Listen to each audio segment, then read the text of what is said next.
भर में लोगों से कहना चाहता हूं, कम मेक इन इंडिया।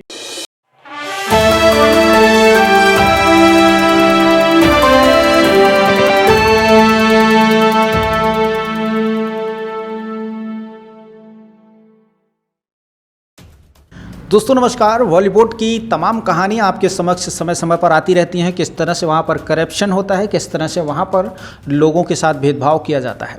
हाल ही में गोविंदा ने एक बड़ा खुलासा किया है। आपको जानकर ताज्जुब होगा कि गोविंदा काफ़ी समय से बड़े पर्दे से दूर हैं और इसके पीछे कोई बड़ी वजह रही थी।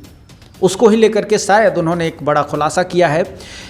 एक बातचीत में अपने कैरियर ऑप्शन और छूटे हुए मौक़ों और फिल्म इंडस्ट्री में उनके सामने आने वाली चुनौतियों के बारे में उन्होंने खुलकर बात की।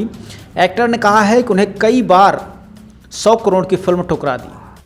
हालांकि इस फैसले पर उन्हें बहुत पछतावा हुआ। साथ ही उन्होंने ये भी दावा किया कि उनकी प्रतिष्ठा को धूमिल करने के लिए जानबूझकर कोशिश की गई थी।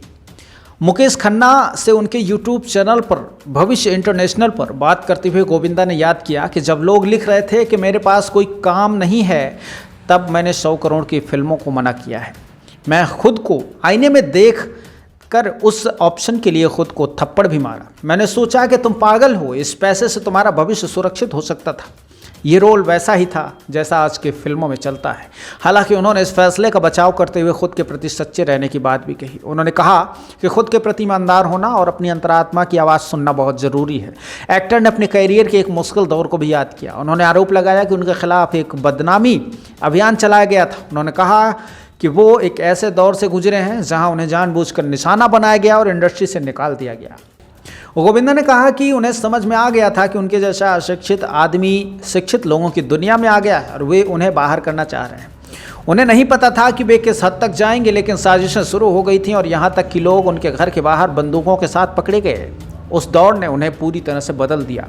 ये पहली बार नहीं है जब गोविंदा ने इंडस्ट्री पर अपने संघर्षों के बारे में बात की। एक समाचार पत्र से बातचीत करने से पहले एक इंटरव्यू में भी उन्होंने पैसों की दिक्कत का खुलासा करते हुए दावा किया कि पिछले 14 से 15 वर्षों में उन्होंने इंडस्ट्री के बदले का सामना करते हुए 16 करोड़ रुपए खोए हैं। उन्होंने कहा कि कुछ लोग उनके साथ बुरा व्यवहार करते थे, उनकी फिल्मों को थिएटर नहीं मिलती थी और उनका कैरियर ख़त्म करने की हर संभव कोशिश की गई और वो हालांकि सफल नहीं हुए। लेकिन जब उनसे पूछा गया कि क्या उन्हें लगता है कि बॉलीवुड में उनके खिलाफ साजिश है, तो उन्होंने जवाब दिया कि हाँ बिल्कुल, जैसा कि वो कहते हैं, अपने भी पराये हो जाते हैं। जब किस्मत आपके साथ नहीं होती तो करीबी लोग भी आपको धोखा देते हैं। तो इन तमाम चीज़ों के बारे में उन्होंने खोलकर बातचीत की और उन्होंने ये भी कहा कि किस तरह से बॉलीवुड में दोगलापन है, यानी कि दोहरा चरित्र है। हालांकि तमाम समाचार और सुर्खियां आप लगातार सुनते रहते हैं होंगे कि बॉलीवुड में किस तरह के अभियान चलाए जाते हैं और किस तरह से सेपरेशन का गेम खेला जाता है, किस तरह से नेपोटिज्म का गेम खेला जाता है। तो उन्हीं दुष्चरित्रों का शिकार हो गए हैं गोविंदा और उन्होंने इस बार खुलकर ये बात रखी है। ये अपने आप एक बड़ी बात है। इस तरह के तमाम समाचार वीडियोस देखते रहने के लिए हमें यूट्यूब पर देख रहे हैं तो सब्सक्राइब कीजिए, फेसबुक इंस्टाग्राम या अदर एप्लीकेशन पर देख रहे हैं तो फॉलो करना ना भूलें। शुक्रिया।